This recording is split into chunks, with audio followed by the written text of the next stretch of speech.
right to decide how they were going to interact with the UK. At the moment, there is maybe a dozen or slightly more countries, European countries, saying that they're either suspending flights or not allowing entry to or from the United Kingdom. But the question I think that Whitehall has been asking today is, will there be ultimately a common EU policy in dealing with the UK? Boris Johnson's made no bones about the seriousness of the new strain when he addressed the nation on Saturday night. That new strain is the reason for the new Tier 4, which imposes a greater level of lockdown still on London, the southeast, the east, and much of the south coast of the United Kingdom. And then he did so on the basis of advice from his government scientists that they were moderately confident that the new strain was responsible, that was responsible for the problem, had increased speed of transmission. Now, today, that same group that advises the Prime Minister have now said they are essentially certain that transmissibility has increased, potentially up to 70% faster spreading of coronavirus, this new strain. As scientists try to get to grips with exactly what it looks like and consequently what the policy challenges should be around then. And frankly, faster spread of the disease, whether or not it causes, and it doesn't appear that it causes greater damage, it isn't greater risk, but it does mean that politicians have to consider potentially greater lockdown measures in the days and weeks ahead to stop the NHS getting overwhelmed, more people getting ill, and more deaths. OK, Sam, given the timing of this could hardly be worse, staring down the barrel of a possible no-deal Brexit at the end of next week, will there be growing pressure, increased calls for an extension of the Brexit transition period? Perhaps we might hear something about that this evening. So Downing Street have always been incredibly reluctant to agree to any kind of transition. Today isn't the last minute that they could agree to an extension. There are calls for it from Nicola Sturgeon and a couple of Conservative MPs, but I suspect that Downing Street don't think currently this is the very last minute, but we wait to see from Boris Johnson whether or not he changes his tune. As I say, I do think that there was something of a shiver down the spine of the British political nervous system at the news that the Calais-Dover crossing, which so much freight does go across, bringing key items in and out of the country, was closing. And the fear will be that a disorderly exit out of the transition period could cause more disruption above and beyond that brought by coronavirus at a time where the whole country is trying to cope with the pandemic. So it's not impossible, but Downing Street have been very reluctant to do anything like that. But we wait and see when the press conference begins. A few minutes now until that news conference begins. Sam, we'll speak to you again in a moment, but for now, let's bring in Sky's Laura Bundock, who's in the newsroom for us this afternoon. Laura, given the reaction that we're seeing internationally to this new variant, clearly grave concern, not only about the speed with which this can transmit the virus, but the extent, how far and wide that could go. Yeah, that's right. I mean, we know with viruses they do mutate. It's not unexpected they would do this. I think what is alarming, what is causing concern, is the fact that this has such an increased transmissibility. It is now been detected and it's now been picked up by genetically analysing the testing that's been taking place across the country. It's been picked up in England and in Wales and in Scotland and in most areas of there. We know, though, there is a greater prevalence in London, in Kent, in the south east, and bits of East Anglia as well. Northern Ireland doesn't have the kind of testing to detect it at the moment. But we know it's also, there are cases detected in Europe as well. The UK has this very strong genetic testing, so that's why we're perhaps picking it up more. But it certainly seems to have emerged in England, in Kent. They don't know exactly where, but Kent seems to be the source of it at the moment. As I say, it's not unusual for viruses to mutate in this way, but they are seeing this large number of cases in areas that had quite considerable lockdown measures. So there is a suggestion, there is a thinking that perhaps the measures that were in place, certainly for tier 3, were not enough to contain this virus. That's because it transmits so much more easily than other ones, and it is thought to become the dominant strain of the virus pretty quickly. That now seems highly likely. One other interesting bit of information to come out of a briefing this afternoon is that I'm going to interrupt you there, Laura, and take our viewers, straight to Downing Street, where the press conference is getting underway with the Prime Minister. Let's listen in. Everyone on just one thing, which is what's been happening at our borders, and especially at Dover. Last night at 11 p.m, the French government imposed restrictions on UK freight crossing to France when accompanied by a driver. And so today I chaired a meeting of the government's emergency COBRA committee in order to coordinate a UK-wide response. And it's vital first to stress that these delays, which are only occurring at Dover, only affect human-handled freight, and that is only 20% of the total arriving from or departing to the European continent, which means the vast majority of food, medicines and other supplies are coming and going as normal.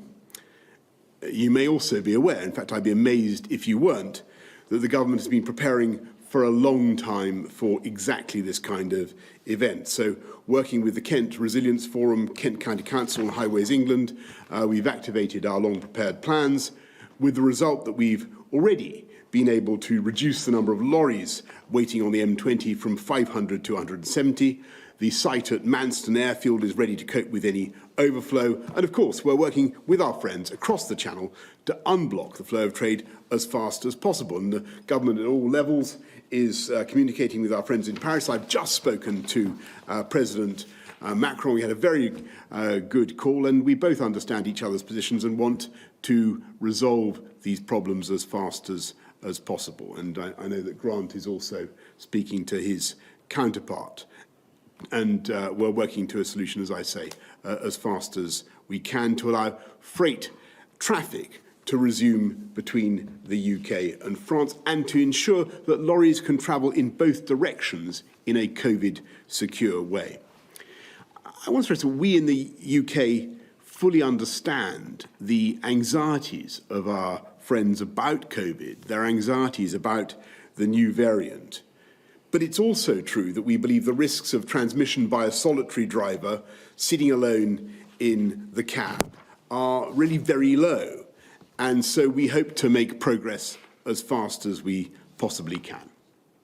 I want to repeat that these delays only apply to a very small percentage of food entering the UK, and as British supermarkets have said, their supply chains are strong and robust, so everyone can continue to shop normally.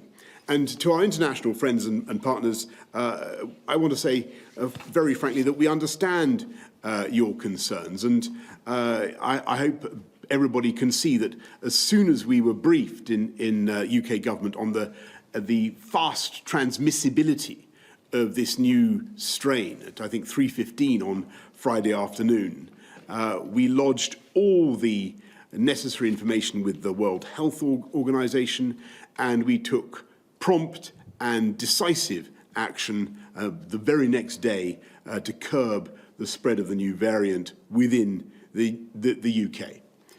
And we want to work with our colleagues, with our friends around the world, as we have from the beginning, to develop new treatments and to develop new vaccines, as we have. And by the way, I can today announce that over 500,000 people, more than 500,000 people in the UK have now received their first dose. As we've seen throughout this pandemic, this virus, alas, can move all too swiftly from one nation to another, but it is steadily being defeated by an international response, and an international response that is bringing the hope of vaccines to the entire world. And in that, the UK will continue to play its full part. I now hand over to Secretary of State for Transport, Grant. Thank you very much, PM. It's just worth knowing what's going on in Kent. Before I came here, I checked on the latest numbers. There were, last night at its height, about 500 lorries through to this morning, which were queuing effectively on the motorway. That's now down to, last time I checked, 174 lorries. And there are a few more which will be in a holding area called TAP, which is down close to Kent. But the main message is, please don't travel to Kent. Most people should be staying at home. Everybody in Tier 4 must stay at home, and in Tier 3 stay very local.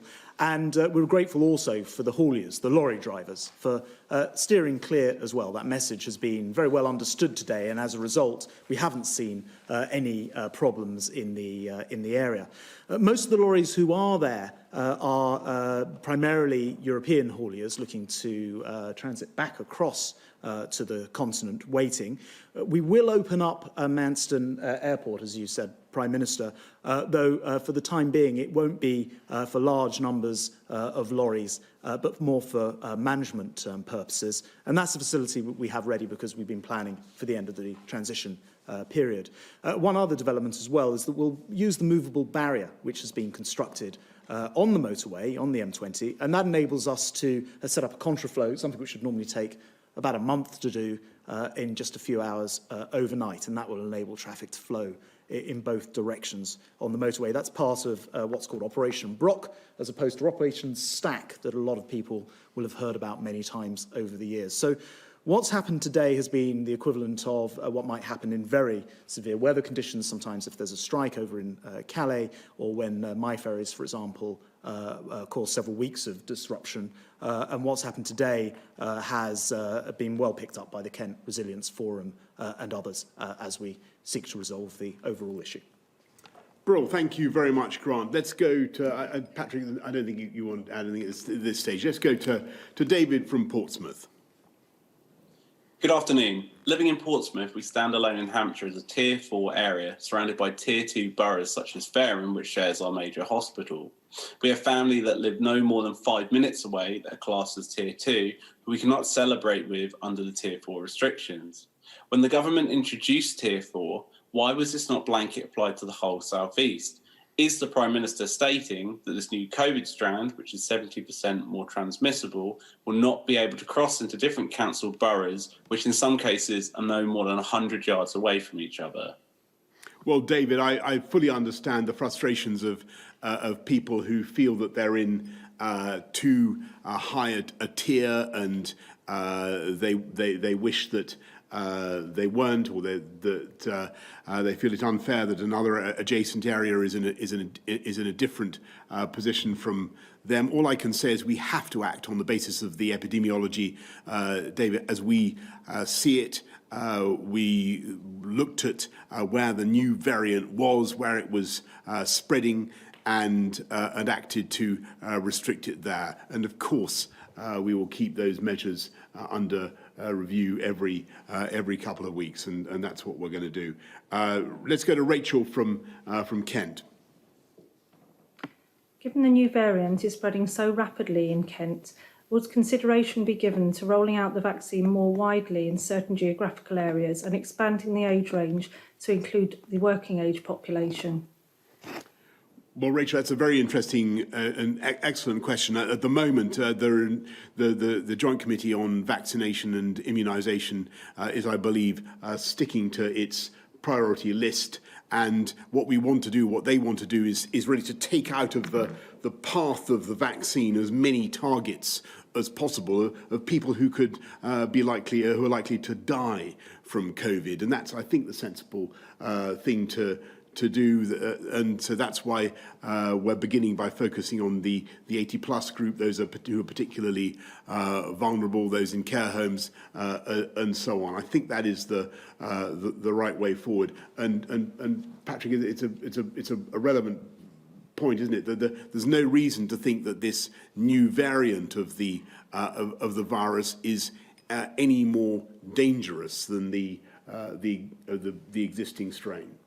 Well, I think that's correct, Prime Minister. There are three questions for the new variant. One is, does it transmit more readily? The second is, does it alter the disease course? And the third is, does it alter the ability of the immune system to tackle it in some way in people who've either been exposed to previous infection or those who are vaccinated. And where we are now is that the evidence that this can transmit more readily is becoming clear in terms of the data of the rapid spread of this virus across areas. So the transmission is increased. We can't say exactly by how much, but it's clearly substantially increased. So it's more transmissible. That's why it's spreading so fast, and we see it growing in many areas.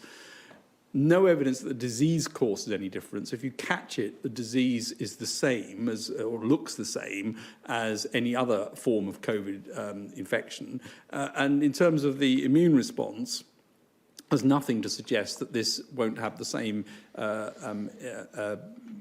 susceptibility to antibody attack from vaccine or pre-existing infection as any other form. So no, at the moment, the vaccine looks as though it should be as effective, and that's obviously being looked at.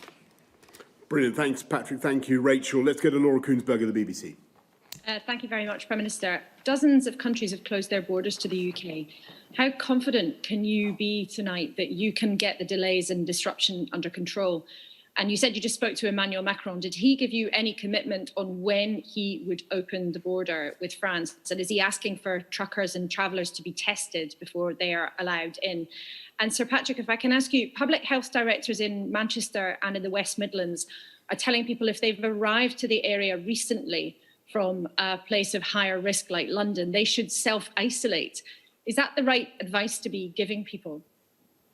Well, thanks very much, Laura. And yes, it was an excellent conversation with the French president. He stressed he was keen, I would say, to sort it out in the next few hours if we can, and our teams will be working on it flat out. And if we can get a result, then that would be great. But we'll do it as fast as we can. I think local directors of public health clearly have got the role to make sure their local population is looked after, and they're doing a fantastic job, and therefore they need to make decisions that they need to make in order to do that. The new variant is spread around the country. It's localised in some places, but we know there are cases everywhere. So it's not as though we can stop this getting into other places. There's some there already. The message that's been very clear, and I think I want to reinforce it, is stay local. I mean, people shouldn't be travelling around the country at the moment. Stay local. Thanks a lot, Laura. Let's go to Robert Peston, ITV. Prime Minister, it's almost the end of the year. You must know by now whether we're going to get a free trade deal, will we? And given the events that you've seen in Dover, the great difficulties, do you still believe that the UK will, I think your words, prosper mightily on what you call, in Australian terms, most people call no deal? And just very quickly for Patrick Vallance, as I understand it, 10 to 15% of the new variant is outside London and the South East. Will Tier 3 be enough to keep the new strain in check outside of London and the South East? Well, I'm just going to, alas, Robert, repeat what I think you've heard me say many times. I had a great conversation, by the way, with Emmanuel. As I've said, it's his birthday, by the way. But we vowed to stick off Brexit because that negotiation is being conducted, as you know, via the European Commission, and that's quite proper. The position is unchanged. There are problems. It's vital that everybody understands that the UK has got to be able to control its own laws completely, and also that we've got to be able to control our own fisheries. And it remains the case that WTO terms would be more than satisfactory for the UK, and we can certainly cope with any difficulties that are thrown in our way. Not that we don't want a deal, but that WTO terms would be entirely satisfactory. And prosper mightily remains an extremely good description of life after January the 1st, either way. It's probably worth adding that actually some of the reason why we've not seen big problems in Kent today is because actually the transition period work that's been going on for very many months and years even is coming to fruition.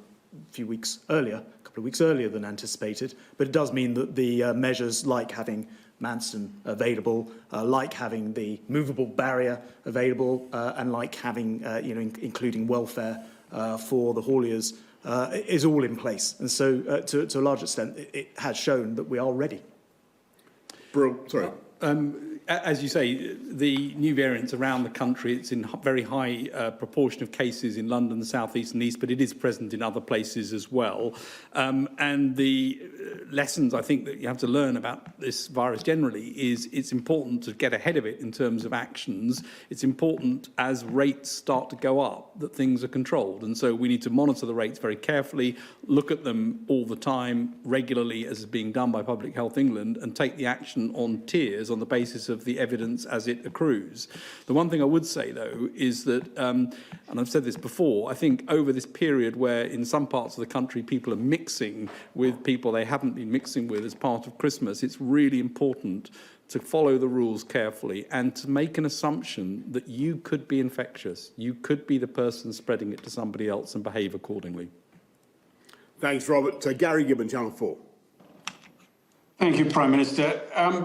Given what we're hearing about the variant, can you really guarantee that schools will be back on the start dates they now have?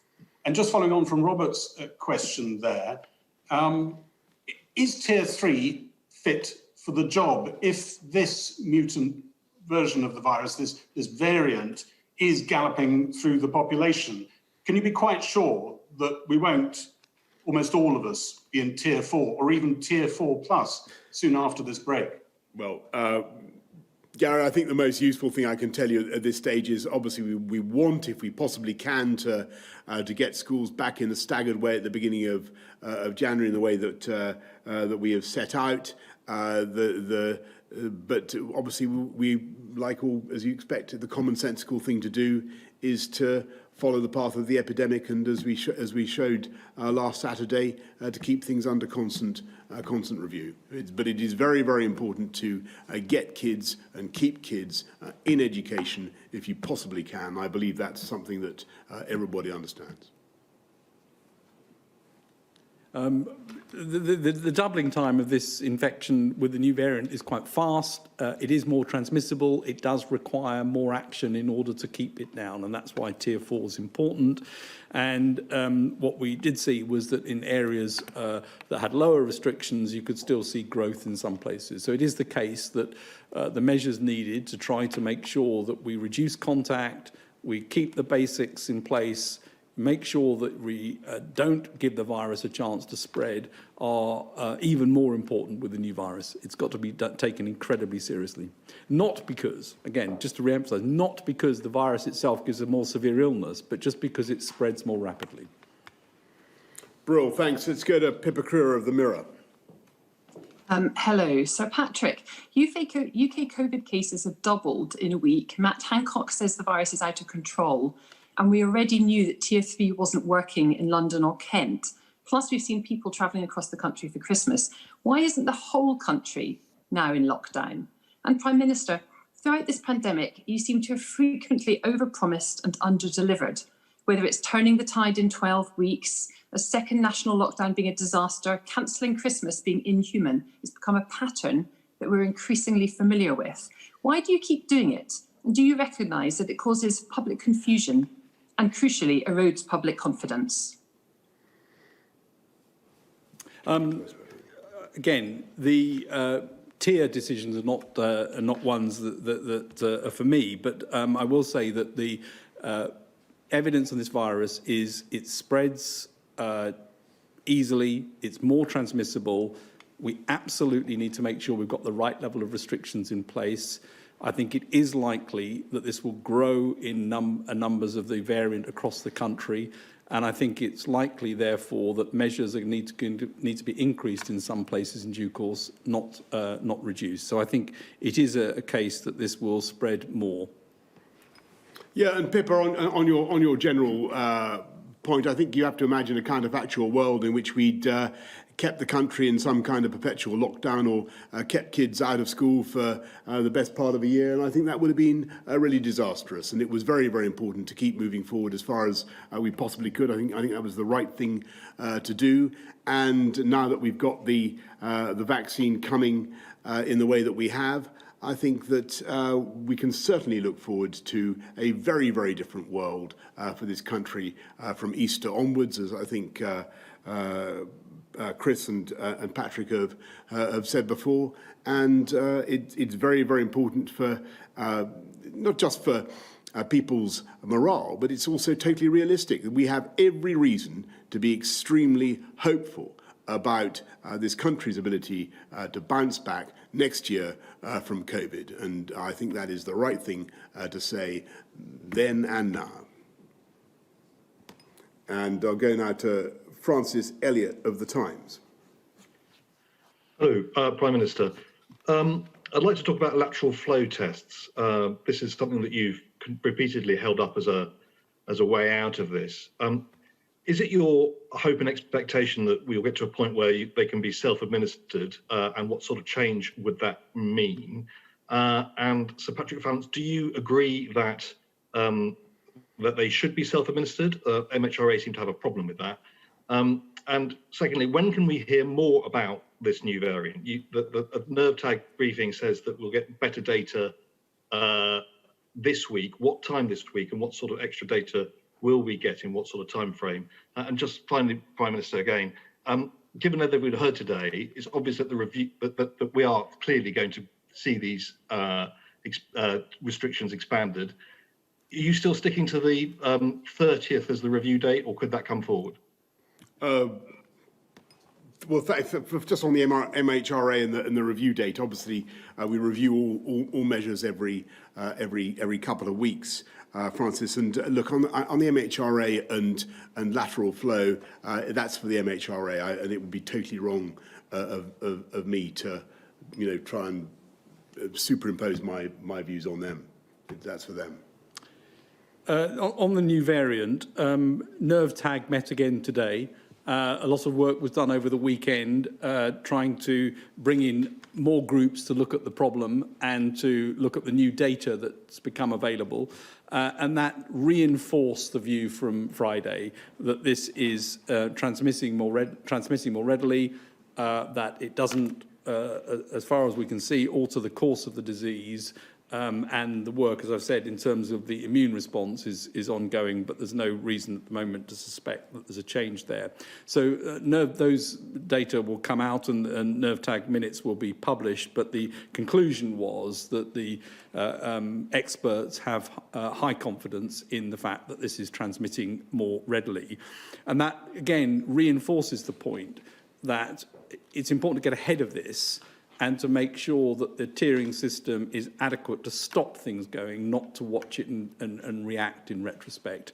And given that we're entering a period of inevitable mixing, I think there will be some increases in numbers over the next few weeks. Thanks very much, Francis. David Hughes, lastly. David Hughes of PA. Prime Minister, just going back to Pippa's question to you about over-promising, you said it was important to boost morale. But doesn't morale take a hit when you overpromise and underdeliver, as has happened with the Christmas measures?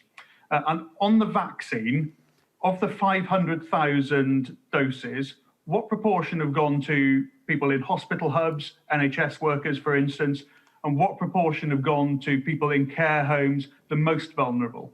Is it possible to do mass-scale community vaccinations with the Pfizer vaccine, and how many doses have we got this year?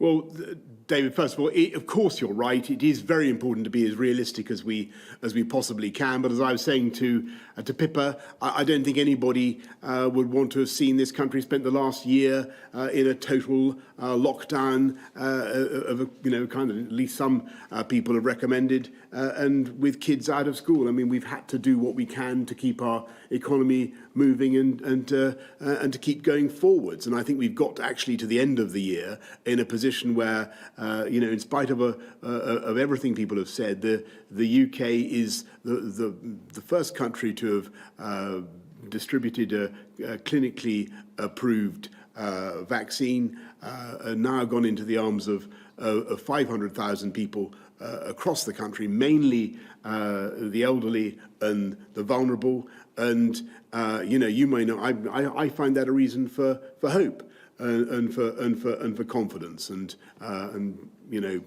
I think you should too.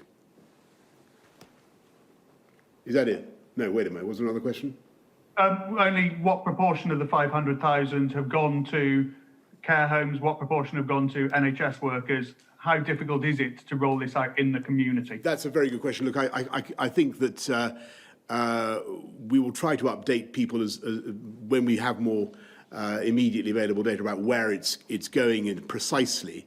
But my understanding at the moment, it is very largely, some of it's, yes, going to NHS workers, some of it's going to care home workers, and there are all sorts of good reasons for that. But the vast bulk of the doses at the moment are going to the over 80s and the particularly clinically vulnerable, which is, I think, what people would want and expect, because what we want to do in these early stages is really take as many potential targets for the vaccine, those who really are at risk of dying, alas, from COVID, and get them out of the path of the disease. And that's what the vaccine does.